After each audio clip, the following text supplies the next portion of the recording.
Bueno, vamos a hablar de Pesaj, una historia que seguro que a muchos les suena. La liberación del pueblo judío de la esclavitud en Egipto, hace ya más de 3 milenios.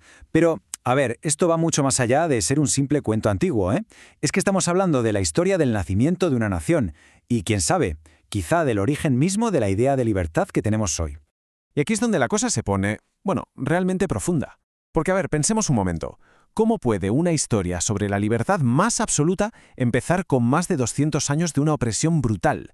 Esa es la gran pregunta que vamos a intentar desgranar aquí, para ver si encontramos un significado mucho más hondo detrás de todo ese sufrimiento y al final de la redención.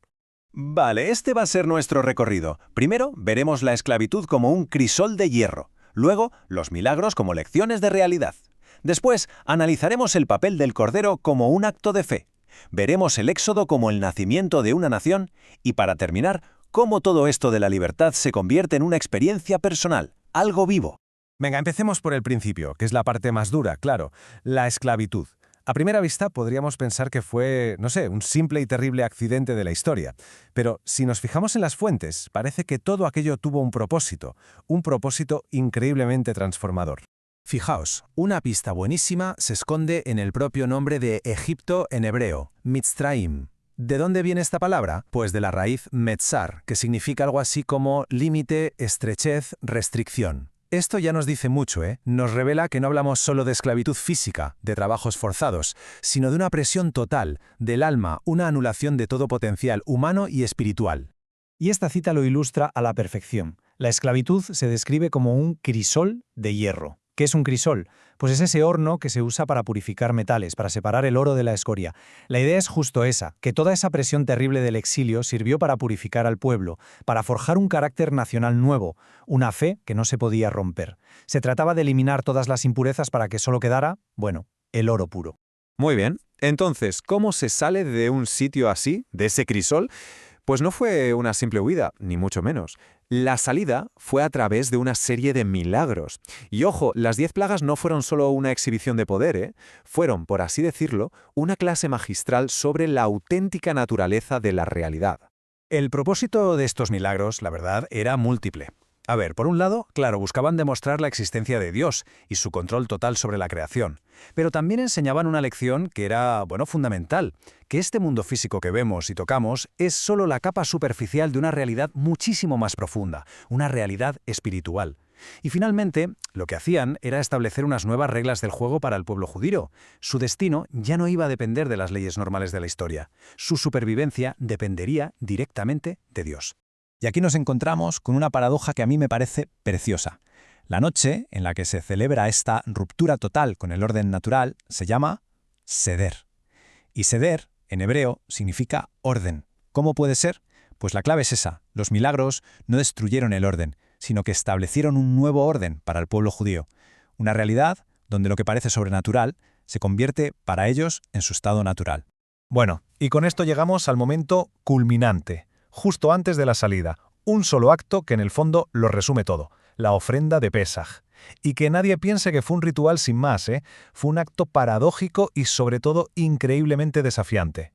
A ver, vamos a ponernos en situación. Justo la noche antes de ser liberados, se les ordena coger un cordero, pero no un cordero cualquiera, el mismo animal que sus amos, los egipcios, adoraban como a un dios.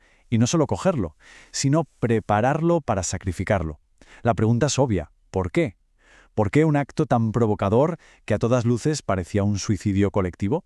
Es que lo que se les pidió no fue un sacrificio secreto, en la intimidad. Todo lo contrario, fue un acto público de desafío.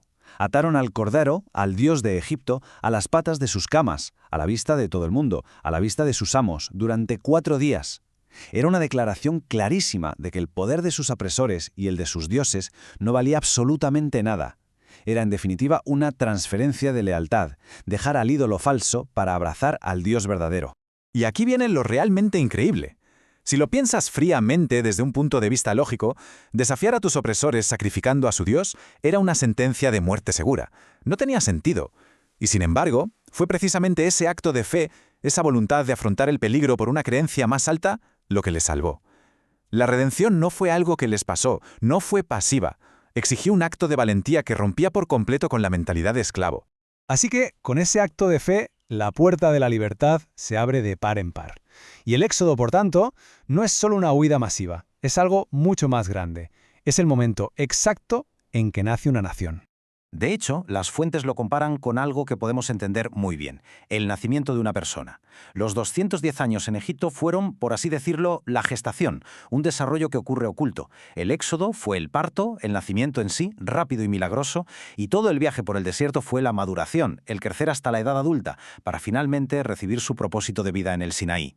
Y este es un punto que es único en la historia. Si lo pensamos bien, la mayoría de las naciones nacen de una tierra, de una conquista, de una revolución en un lugar concreto. El pueblo judío, en cambio, nace en el vacío, en un desierto. Y esto define su identidad desde el minuto uno. Su fundamento no es un territorio, sino una relación, un pacto con Dios. Y con esto llegamos al corazón de lo que es Pesaj hoy en día. Porque esta festividad no es solo para recordar un evento histórico que pasó hace milenios, es sobre todo una invitación a experimentar esa misma libertad, pero aquí y ahora. Es que Pesaj, en realidad, habla de dos tipos de libertad. Por un lado está la libertad física, la de dejar de tener un amo externo que te diga lo que tienes que hacer. Pero luego está la libertad más profunda, la espiritual, la de ser dueño de uno mismo, la de liberarse de esos impulsos, de esos deseos que nos esclavizan desde dentro. El éxodo de Egipto fue el primer paso, el histórico. El segundo es un trabajo que toca hacer cada año, un trabajo personal, de autocontrol. Y esta es la idea central de toda la festividad. No se trata solo de recordar lo que les pasó a nuestros antepasados. La obligación es interiorizar la experiencia, que cada persona se vea a sí misma como si ella misma hubiera salido de Egipto, como si esa liberación fuera suya, personal. Y por eso mismo Pesaj es tan físico, ¿verdad? Tan lleno de rituales. Porque no basta con pensar en la libertad como un concepto abstracto. Todos los actos simbólicos, como comer la matza o relatar la historia en el Sader, están diseñados para una cosa, para grabar estas lecciones en nuestra conciencia, para que la libertad deje de ser una idea y se convierta en una realidad que se siente en el cuerpo. Así que, al final, la pregunta que nos deja Pesaj en el aire es esta. Si el éxodo fue la liberación del Mizraim histórico, de esa opresión externa, ¿cuál es el Mizraim personal de cada uno? ¿Qué restricciones, qué límites, qué miedos o qué hábitos nos mantienen esclavizados hoy en día? Y, sobre todo, ¿cómo se puede empezar un éxodo propio para salir de ahí y alcanzar una libertad más auténtica?